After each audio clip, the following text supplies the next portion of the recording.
Returning as your host for the fourth year in a row, please welcome Chelsea Handler.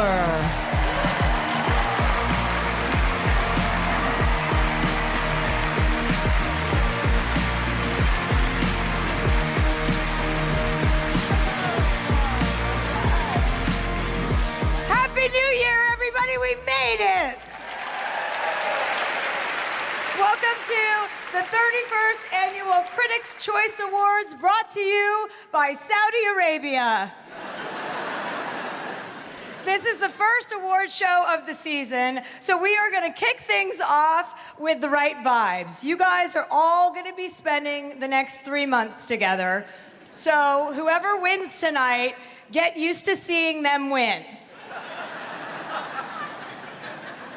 And whoever doesn't win, Quentin Tarantino will come up here and tell you what you did wrong. But not me. I'm here to celebrate all of the talent in this room tonight and all the training and dedication that went into your roles this year. For Marty Supreme, Timothy Chalamet trained with a table tennis instructor for 7 years. For Sinners, Miles Caton practiced 6 hours a day and learned to play blues guitar. And for one battle after another, Sean Penn took a Cialis.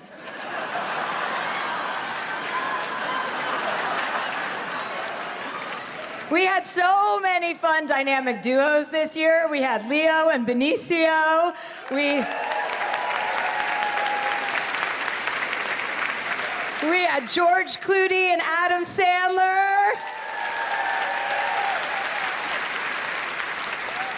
Michael B. Jordan and Michael B. Jordan.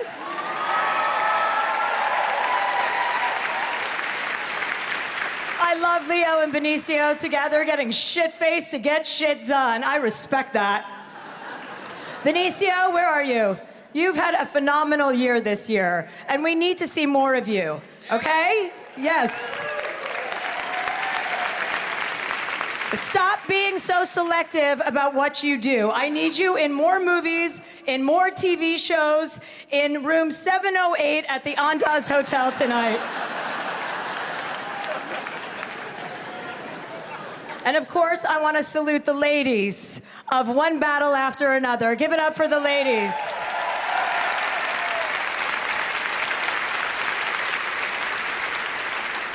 Regina, Chase, Tiana, you were all incredible. Tiana, you were so hot in this movie. Oh my God. And I hate to rip off other people's writing, but I have to say that this pussy absolutely pops for you.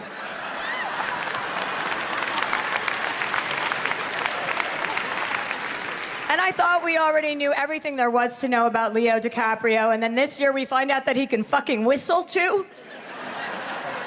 Leo's here, thank God. Leo almost didn't make it tonight because he was trapped on a boat in St. Bart's.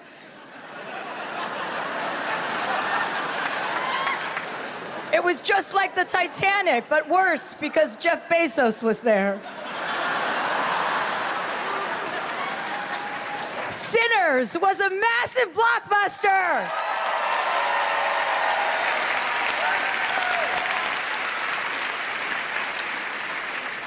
Although I haven't been invited into a black person's house since, except Nicki Minaj's, but who wants to go over there?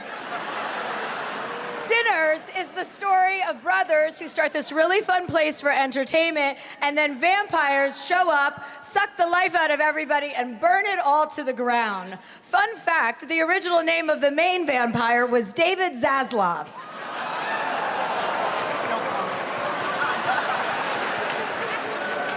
Sinners dominated the box office, earning a staggering $368 million.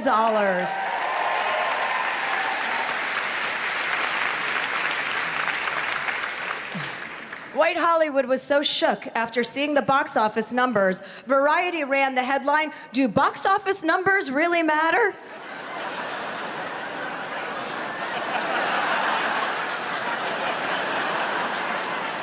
The power of music was on display this year. We saw blues music used to fight vampires, K-pop music being used to fight demons, and in Wicked for Good, show tunes being used to fight, I don't know, straight people? The cast of K-pop Demon Hunters is here. Somewhere. Not to be confused with Netflix's other music movie, 50 Cent Diddy Hunter. And then there was Timothy Chalamet, that little Labubu. Finally, somebody made ping pong sexy. Now get to work on pickleball. In Marty Supreme, we were also given the gift of Gwyneth Paltrow's return to the screen. Gwyneth couldn't be here tonight. She's skiing, so look out.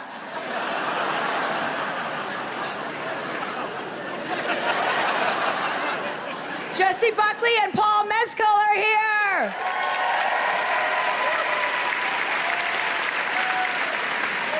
You both were so beautiful in Hamnet. That was a beautiful movie.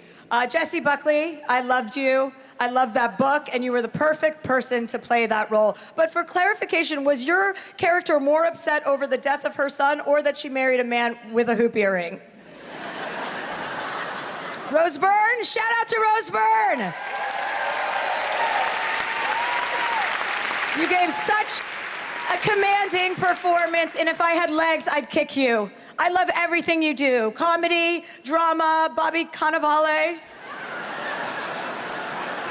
Although this film did get my preferences backwards. I'd much rather see kids and not hear them than hear kids and not see them.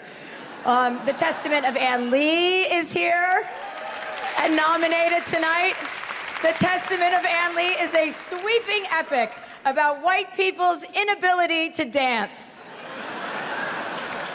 There was also a lot of unexpected doggy style in that movie, and knowing Amanda the way that I do, I know that that was a personal request from you to the director. Frankenstein is up for Best Picture. It is this, yes. It is the story of a surgeon obsessed with curing death through science, unlike our current administration, which is obsessed with curing science through death. Hi, Jacob. I see you there. You're hard to miss. I know that you're 6'6". I read that about you. Way to go. 6'5", 6'8", 6'7", 6'5". Okay. Do you know how many men in this room would be willing to Frankenstein themselves to 5'9"? Okay, you're way ahead.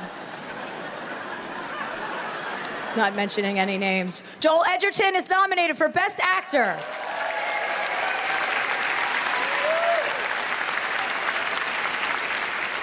He plays a quiet, stoic, distant husband who barely talks and spends all his time in the woods.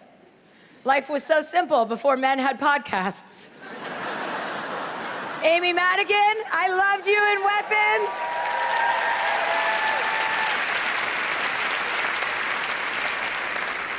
Some people would say you played a parasitic witch who is draining the souls of children. I would say you're just a self-starter trying to figure out the right meds. There was also so much great television this year. We made amazing, I didn't, but you guys did, made amazing original shows that everyone couldn't stop talking about until that gay hockey show from Canada came along. Shout out to Heated Rivalry. Everyone loves it. Gay men love it. Women love it. Straight men who say they aren't gay but work out at Equinox love it. Speaking of Canadians, I'd like to see naked. Seth Rogen is here tonight.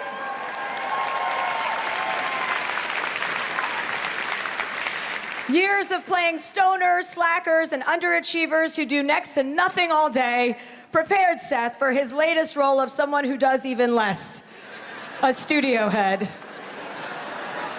The cast of Landman is here. Spoiler alert, in a recent episode, Billy Bob Thornton went full frontal. Taylor Sheridan said it was nice to have a dick on set that wasn't Kevin Costner.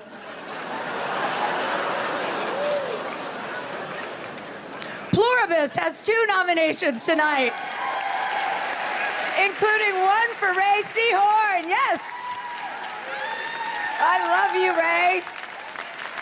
It's a show about people sharing a collective consciousness with all of humanity after being transformed into a happy and peaceful hive mind. Vince Gilligan, I need the number of your mushroom dealer. All right, I have my own dealer. It's nice to see the doctors from the pit, the doctors and the nurses from the pit here tonight. Congratulations to all of you.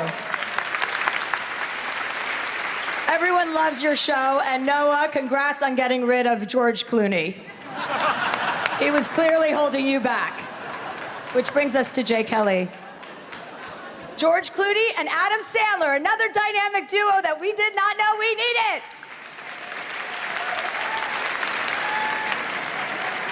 And the question of the night is, who put a neckerchief on Adam Sandler? That person deserves a Critic Choice Award of their own. We found your look and it's adorable. You look like you went to the groomers, Adam.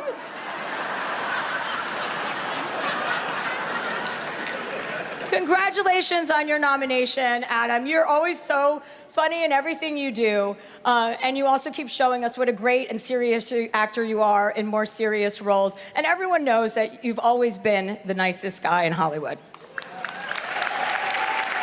It's true. Actually, you're the second nicest guy in Hollywood, because everyone in this room knows that the nicest guy in Hollywood was Rob Reiner.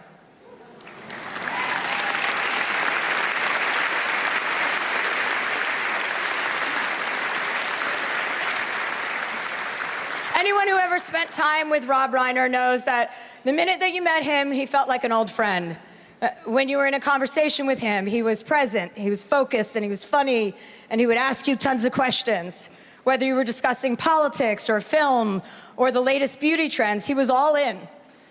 After I sent him a text thanking him for dinner a few months ago, he texted me back and said, "We had so much fun with you last night. Thanks for explaining so much about plastic surgery. It was very edifying." Rob and Michelle were tireless in their efforts to so many important causes, all stemming from one basic idea: decency. That we should all look out for each other. And I think we can all agree that we definitely need more of that.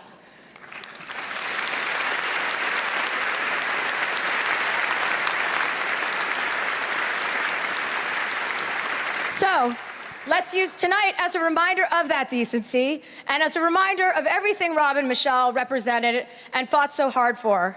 And on that note, let's get this show started.